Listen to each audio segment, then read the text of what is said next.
పశ్చిమ బెంగాల్ అసెంబ్లీ ఎన్నికల తొలి విడతలో ఏకంగా 92.88% పోలింగ్ ఎలా నమోదైంది. ఇది బీజేపీ ఈవీఎంల మహిమ అని కొందరు మాట్లాడుతూ ఉన్నారు.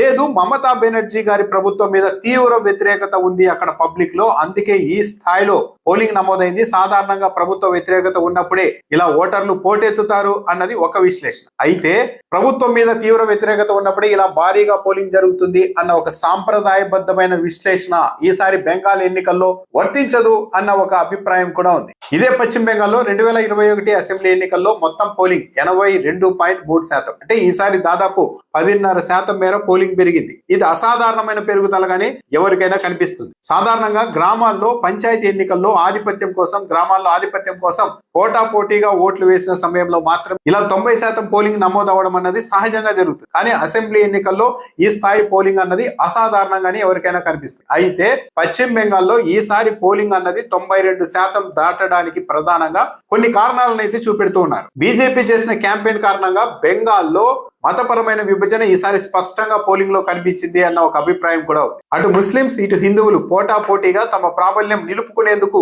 ఓటింగ్ లో పాల్గొన్నారు అన్న ఒక ఒపీనియన్ కూడా ఉంది. దాంతో పాటు ఎస్ఐఆర్ తర్వాత భారీ స్థాయిలో పశ్చిమ బెంగాల్లో ఓట్లను తొలగించడంతో ఈసారి ఓటు వేయకపోతే భవిష్యత్తులో తమ ఓట్లకు ఇబ్బంది వస్తుందేమో, చివరకు పౌరసత్వానికి తమ అస్తిత్వానికి ఇబ్బంది కలుగుతుందేమో అన్న ఆందోళన బెంగాల్ ప్రజల్లో ఈసారి చాలా క్లియర్ గా కనిపించింది. అందుకే వలస వెళ్లిన కార్మికులు కూడా బెంగళూరు, ఢిల్లీ, చెన్నై, హైదరాబాద్ ఇలా ఇతర రాష్ట్రాలకు వలస వెళ్లిన వలస కార్మికులు కూడా లక్షలాది మంది ఈసారి ప్రత్యేకంగా ఓటింగ్ రోజు వచ్చి భారీగా పోలింగ్ లో పాల్గొన్నారు. ఇది కూడా ఓటింగ్ శాతం పెరగడానికి ఒక కారణంగా చెప్తూ ఉన్నారు. గతంలో ఎన్నడూ లేని విధంగా ఈసారి బెంగాల్ ఎన్నికల్లో కేంద్ర బలగాల్ని వినియోగించారు. కేంద్ర బలగాలు భారీగా మోహరించడం వల్ల గత ఎన్నికల్లో ఓటింగ్ కు వచ్చేందుకు భయపడిన ప్రజలు కూడా ఈసారి ధైర్యంగా బయటకు వచ్చి ఓటు వేశారు. దీని వల్ల కూడా పోలింగ్ శాతం పెరిగింది అన్న ఒక అంచనా ఉండగా, అన్నింటికీ మించి గణాంకాల ప్రకారం మరో విశ్లేషణ కూడా వినిపిస్తోంది. పశ్చిమ బెంగాల్ మొత్తం మీద ఎస్ఐఆర్ తర్వాత 91 లక్షల ఓట్లను తొలగించారు. ఇలా తొలగించిన మొత్తం 91 లక్షల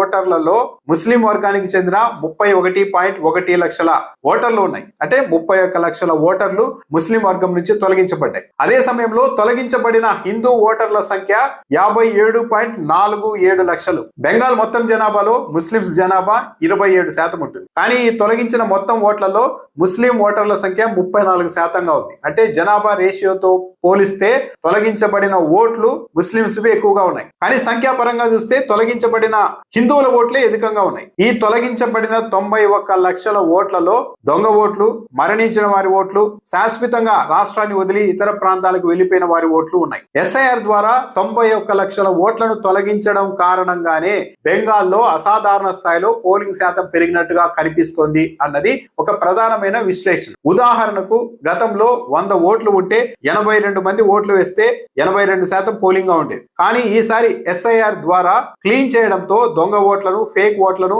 స్థానికంగా లేని ఓట్లను తొలగించడం కారణంగా యాక్టివ్ ఓట్ల సంఖ్య పెరిగింది. అంటే గతంలో ఉన్న 100 ఓట్ల నుంచి 12 ఫేక్ ఓట్లను తొలగించిన తర్వాత యాక్టివ్ ఓటర్ల సంఖ్య 88గా ఉంది. ఈ 88 మందిలో 82 మంది ఓట్లు వేయంగా అప్పుడు పోలింగ్ ఏకంగా 93%గా కనిపించే అవకాశం ఉంటుంది.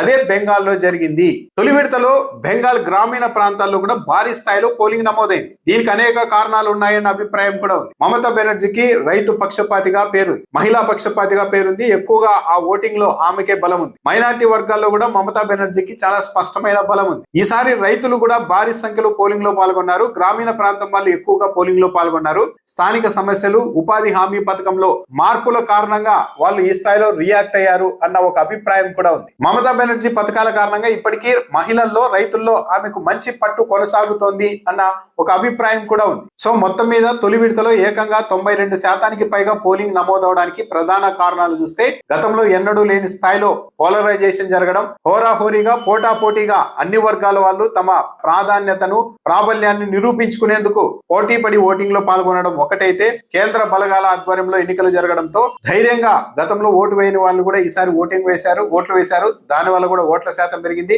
అన్నింటికీ మించి ఎస్ఐఆర్ తరువాత కేవలం యాక్టివ్ ఓట్లే ఎక్కువగా ఉన్నాయి, దాని వల్ల పర్సెంటేజ్ పెరిగినట్టుగా కనిపిస్తోంది.